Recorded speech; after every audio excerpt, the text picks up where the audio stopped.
Oh.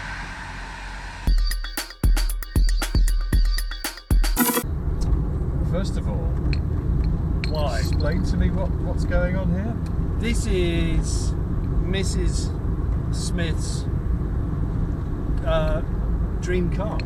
Dream car. This is a dream car, and her husband, or the man that became her husband, bought it for her as a surprise. I'm trying to remember exactly when. I think it was definitely before we were married, so I think it was 12 years ago.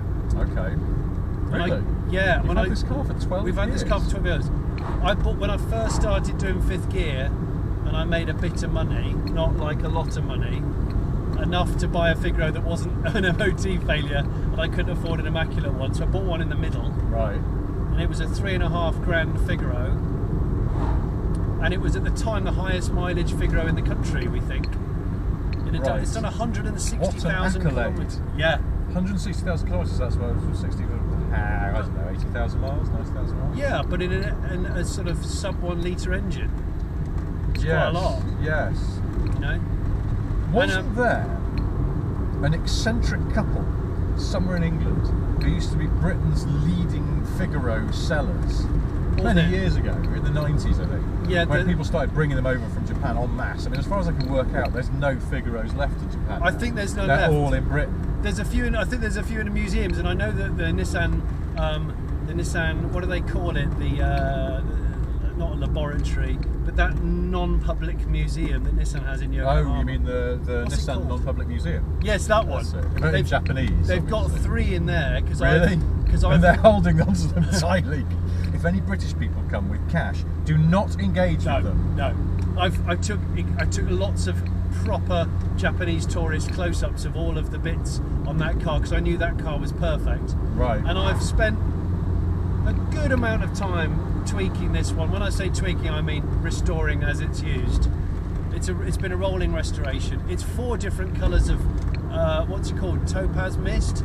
I think it's called Topaz mist. I should know.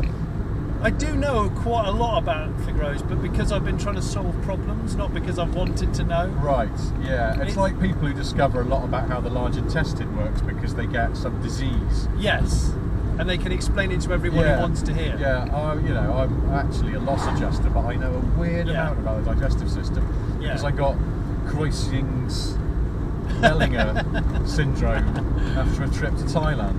Well, the thing about this car is, I blow hot and cold with it. My Mrs. Chops absolutely loves it. Refused to sell it even when we had children. She doesn't use it every day.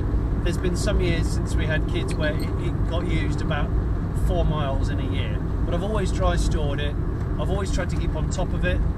The year before last I rebuilt the engine finally because it was a bit leggy. Right. And it was starting to use some oil. And they're low compression anyway, but it got super low compression. So it's a 1 litre turbo. Yeah. How many horsepower? Single point fuel injection. I think it's single point fuel injection. How many horsepower? It's 50 something horsepower. And it's connected to a 3-speed. 3-speed auto. Yeah, you can't buy a manual Figaro. Never could. So the engine is unnecessarily complicated, and don't let anybody tell you that it's just a micro engine because they're effing lying. Because this is essentially a sort of retro designed convertible. It's a coach 80s built. micro. It's a coach built K10 micro in effect. Coach built. Well, these came out of the famous Pike factory, is that right? Where Nissan used to do these limited run. Yeah. So there was what? There was this, the S Cargo. I saw one of those the other day. Yeah. It was a funny little van that looked like a sort of pastiche of a 2CV. And the Pao, or the POW, POW, isn't it? Which was the sort of utilitarian looking one. Which is cool because that actually did have a micro engine. Right. Just a simple carburettor, 1 litre micro engine. This has called an MA10. I think it's 986cc, and it is massively overly complicated, and yet still doesn't develop any power. You don't really see POWs around, do you? Though? No. Because you see these a lot, certainly where I live. You know, they're even now, and they do they rot? These rot. These rot like hell, and that's what's killed most of. In the 12 years we've had this, I've seen so many fall by the wayside, and now they're worth more in parts than they are as a complete car needing restoration. Right. So I bought some engine parts off a guy locally who bought a spare car for his wife. His wife had one of these. He bought a spare one because she drove up the side of a skip or something, or a wall, and it was cheaper to buy a car that had a massive rear end smash, but one side, the side he needed, was perfect. Right. Because all the trim, all the little bits of trim, are totally bespoke to the Figaro. Well, I've noticed that. All like of the switches. You'd expect it to just be all straight out of a Micra, and it's not. No. Like, this is a great bit of like stainless steel or something. Yeah, and the whole Switches infotainment that. system, which I've Yeah. had rebuilt, and it has an MP3 player in it now. Uh-huh. But it's made by Clarion, and they made it just for the Figaro. This And is I noticed that your instrumentation is very bespoke and slightly reminiscent, weirdly, of the instruments in a Rover 75. it is. Maybe that's where Maybe Rover that's got where the they idea got. from. That's what I'm thinking, you know. Figaro and went, oh, that's sort of weirdly retro in the modern world. Yeah, I love the steering wheel. I have to say, it's proper Bakelite. No airbag there as well, so it's just got a little honky horn thing in the middle. Just that, yeah. super thin. It feels like a Rolls-Royce Shadow rim. Even these super column thin. stalks are bespoke, aren't Yeah. they? Those aren't micro stalks. It's like they really went to town on this car. Yeah. And didn't they? How many did they make? Like 10,000 or something. Yeah, they were supposed to only make. I'm gonna get the figures wrong, but I think they were supposed to make 10,000. They were so heavily subscribed, they ended up making 17,000. Oh, okay. But whatever they made, they couldn't. They couldn't sell them quick enough, and most of them, as you've already said, ended up in the UK ultimately when they Now- fell out of fashion in Japan. I'm very conflicted about this car. Yeah, I am too, Rich. Because on the one hand, it's a sort of twee pastiche of an old car based Yeah. on a fairly terrible Micra. Yeah, But on the other hand, I think it's a work of genius. yeah, Because in its day, it was brand spanking new and modern, plus it's a Nissan, so it would be, I presume, very reliable. yeah. They are pretty good. And it sort of has the flavour of an old car, but without all the aggro of an old car. This is the absolute perfect and ultimate car for anyone who honestly doesn't care very much about cars. This is the get the look. Yeah, it You- is you get like- the look. it's the I get want the an look old car. car, but I don't want it to not work. Of course, the irony is now I guess they are becoming old cars and they don't work, but Well, they made them between 90 and 91, so they're all H or J reg, right. and so they only made them for 12 months, I think it was, or 18 months, and they all rot because they weren't protected from new, and really they've all got the same problems. Like all the cars have hit a certain age where original components have worn out, but a lot of them unfortunately live parked on the street in places like London, get bashed into, and the owners don't know a lot about cars. Yeah. And unfortunately they've been fleeced by people who pretend to be Figaro specialists and on. I mean, I'm not saying this car's unreliable, but I do keep a massive backlog of spares for it. I have spare stalks. I've even got a spare Really? I've got a spare steering wheel in the Wow. shed because I want to put this steering wheel on a hot rod one day because I think it's a fantastic wheel, and I've got a spare auto shifter as well. So really, it is now like having a classic car because you have to hoard yeah, you do. rare Yeah. bits, and you live in fear of it malfunctioning. And stuff. Yeah. So all my those missus people who likes wanted the it. authentic classic experience are slowly getting it. Yeah, because I think This car has untold depths of genius I didn't even think about. it's so low geared. It's geared for Tokyo. You take it on the motorway. If I go on the A1 in it, at 70, it's doing something crackers, like 4,200 RPM. I mean, it's wheezing. But just doing what we're doing now, I feel totally happy about my sexuality. Do you know what? It's my wife's favourite car. I look after it for her. When she gets in it, she has the biggest, most beautiful smile. It's everything she wants from a car, apart from it being slow. I've never looked at the interior. I've never been in one of these before. I've never looked at the interior. And I am actually quite impressed Yeah, it's by cool. how much work they've put in. I assumed it would sort of have a micro dashboard but No, with some sort you've of... got piped soft leather seats. These were they bespoke are to the piped. car. Look at the headrests that are nestled inside the, Yes, they're sort of reminiscent of something else. I can't quite place. like an but- old British sports car, I think. Yeah.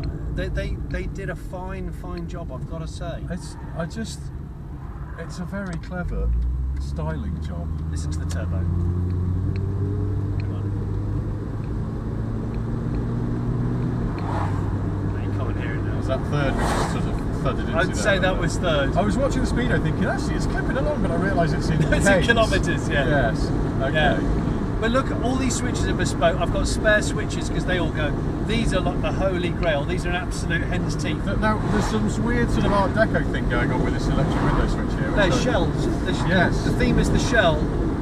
The sort of clamshell. It's actually Art Deco, isn't it? I just realised it's all Art Deco. That's what they were going for. On the number of people that haven't got their original teeth anymore that come up to me in fuel stations and go, oh, I remember back in the late 50s when all British cars looked like this. Oh, I thought you were going to say they come to you and go, excuse me, son, my name's Art Deco. Oh, Art Deco, yeah, he's Garfunkel's, Deco. it's Garfunkel's cousin. No, Yes. but older people just think it's British. Really? They think it's a two-tone 50s. They think it's a Nash Metropolitan or something. And do they enter cardiac arrest when you tell them it's Japanese? I don't even tell them the year anymore. But Really? No, because if I said it's 90s, they just go, what? You could invent some kind of insane backstory for it. Yes, it's a 1954 Ridley Piper Super Special. And they'd go, that rings a bell. It's a grouse and onions. That's right. It has a 4972cc slide valve engine. I could just make it up. Yeah. It has Offenen superheads on it, you know. I've said to Nissan before, you know, Nissan are quite creative with their car design here and there. If they should totally bring back this car. These are becoming quite sought after in America now because they've hit the 25 years. You see them going over to the States, and they love the fact they're right-hand drive only. Yeah. So they're super JDM. Yeah. None more JDM. None more JDM than a lovely little right hook. I just remembered something actually. The Pike factory, there's another one from there.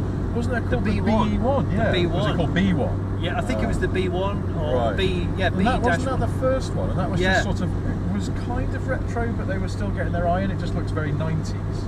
It was. I've it came never out seen in one of those in real life. 89. Did it? Yeah, okay. and they're so rare, but lots of people don't know they exist. So it's almost rare, but not worth masses of money. I can tell you the brakes and suspension is standard micro. Yeah. So you don't spend a lot of money on suspension and brakes, which is good. But you do spend a lot of money on engine. And I really want to turn this car into an EV because I actually think it'd be perfect.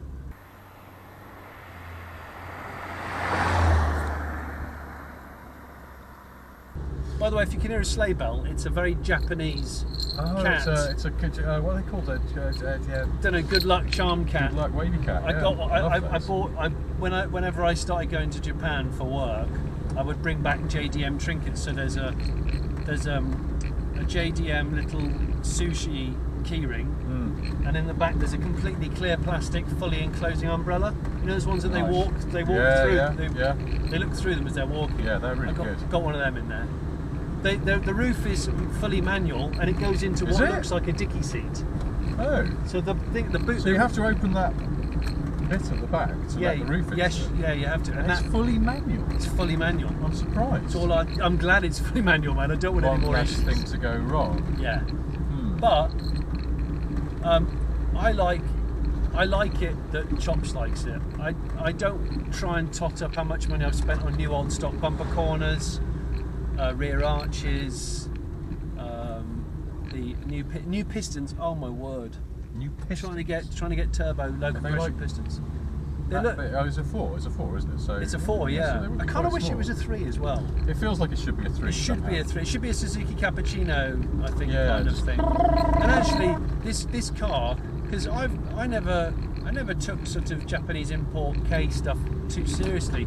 When I bought this and did a bit of research on this, I realised how many other cool K cars, type cars are out there. Some of the Japanese stuff, and now I want to buy some more Japanese stuff. What would be top of your JDM source list? There's a van that I found quite recently. What's it called? It's got really big circular, like looks like Car the Snake from Jungle Book's hypnotic eyes. Not a Mazda Porter. Yes, a Mazda Porter. See, for deranged, it's your name. Deranged self-interest reasons, I like the Mazda Porter. They're good, aren't they? There's a place up north that's got one for sale at the moment, I think. Is there? Yeah, sort of retro one. Why that? Yeah, in the name of bloody hell, aren't you buying it? Well, because I recently bought some trainers that have Porter written on them. Oh, really? And I bought some limited edition Adidas Porter trainers purely because I got my surname written on them. And now I realise I'm slightly embarrassed to wear them. Firstly, because I don't like them that much, and I only bought them because they have my name on them. Because of the name. Which makes me an egotist. It does. And also because I'm worried that people will spot them and think I've had them commissioned with my surname written on them.